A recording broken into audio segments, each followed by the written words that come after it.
Need any help? With a wagon? We'll manage, mate. We thank you for your concern. Aye. 'Cause you don't look like no wheelwright, that's sure. Change is coming. Well, that's the truth of it. The Nilfgaardians have fled, the Redanians have barely arrived, and bandits sense the void. Practically feel they have free reign. Barely got away, then busted a wheel and watched our horses run off into the wood. Sure you don't need any help? I believe we will manage. Where you headed? Nearest inn, by the looks of it. Yeah. Supposed to meet someone first, at the former campsite of the Nilfgaardians. You take care now.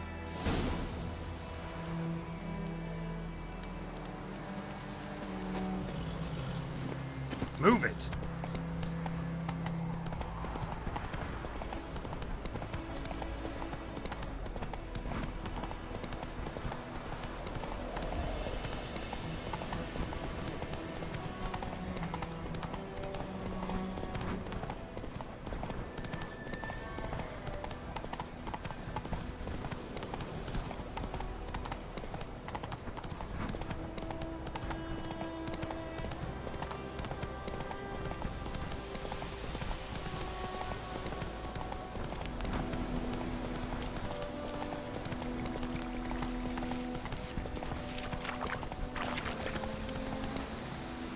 That's it, Roach.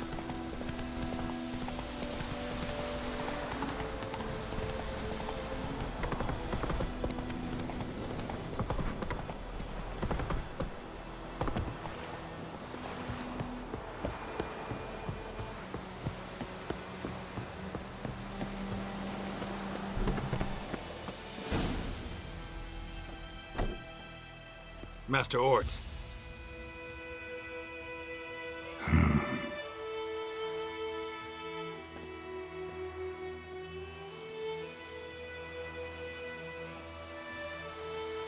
Probably got held back.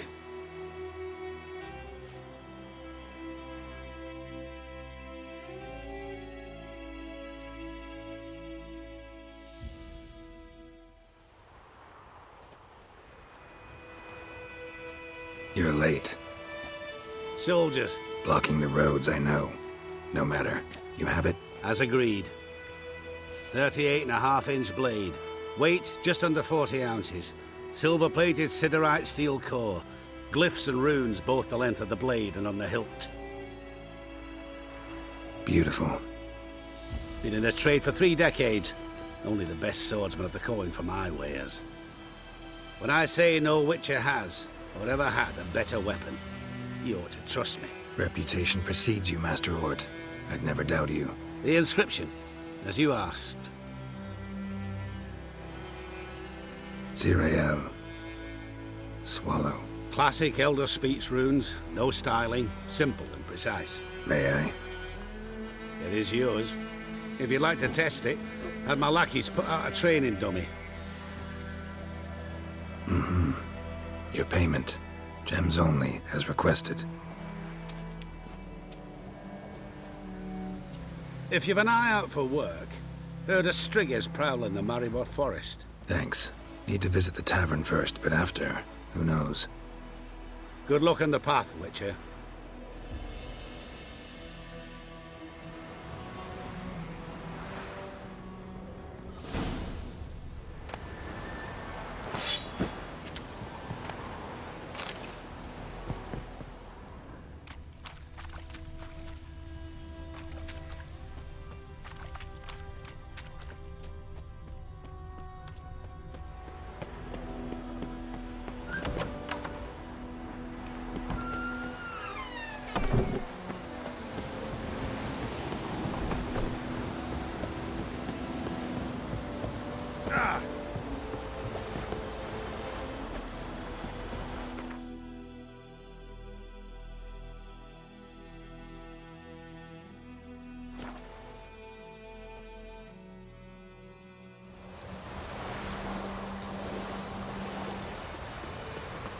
The war has caused damages that must be repaired.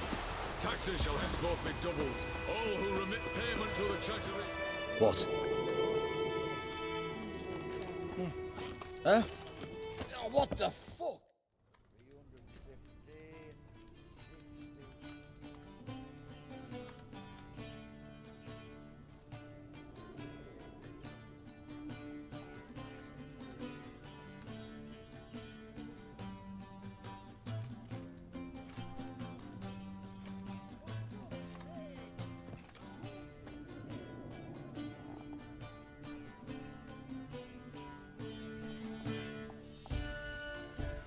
Is it done? Yes. Did he believe you?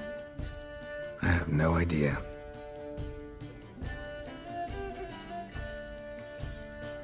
For the cockatrice. And we've a new contract. It won't pay much, but I think it worth the toil. You've been busy.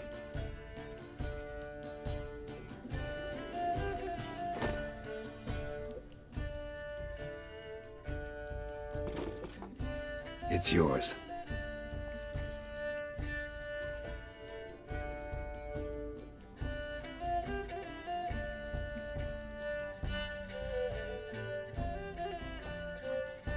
A witch's sword.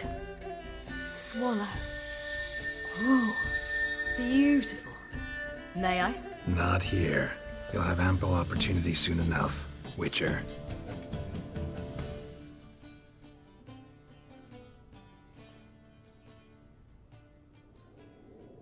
Let's try it out then.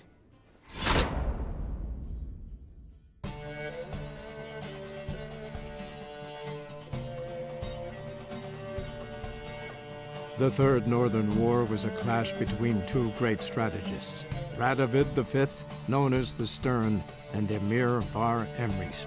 Both seemed invincible, yet both were defeated. Nilfgaard, invading from the south, was repelled in the field, while the North's supreme leader fell victim to assassins. Yet Redania stood victorious, and a man who had thus far operated in shadow took up the reins of power. That man was Sigismund Dijkstra. Once firmly in the Chancellor's seat, Dijkstra ruled the victorious North in his patently cynical and ruthless manner. He knew that to preserve peace, he would need to prepare for war. Following Nilfgaard's example, he consolidated his rule over vast lands through a broad program of settlement and industrialization, all for the good of his subjects, though often contrary to their will.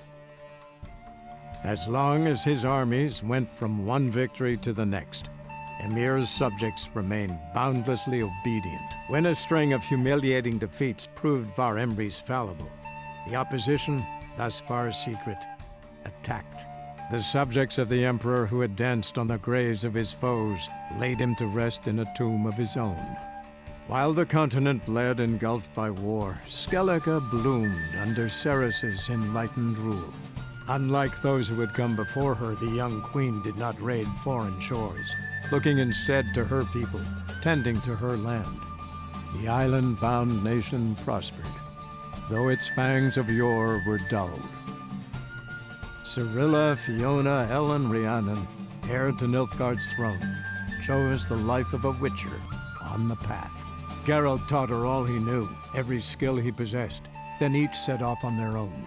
Soon word of the ashen-haired witcheress had spread throughout the north, from the Yaruga to the mountains of Kovir. While monarchs moved borders and populations, Geralt and Yennefer lived a calm, quiet life, far from all things political. They breakfasted well after noon, more often than not in bed, and passed the days on lazy strolls and long conversations. Boring, you say? Perhaps. But both had sought this more than anything else.